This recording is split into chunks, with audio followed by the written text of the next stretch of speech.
My favourite bird, আমার প্রিয় পাখি। এই পাখিটি ঈগল, চিল জাতীয় পাখি। এই পাখিটি যে আমার প্রিয় সেটা আমি আগেই জানি। মাঝে মাঝে ওদের ছবি আমি তুলি।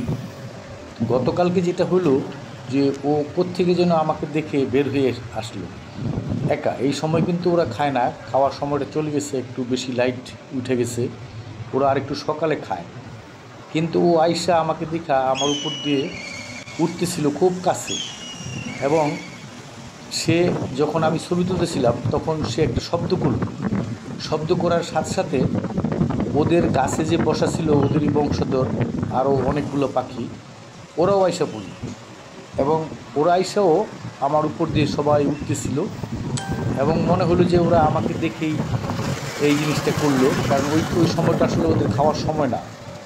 একটু লাইট বেশি উঠে গেছে, প্রায় 9টার মতো বাজে গেছে। আমি আবার নদীর ঘাটে একটু বসা ছিলাম, ওইখানে বসে ওদেরকে পর্যবেক্ষণ করতেছিলাম।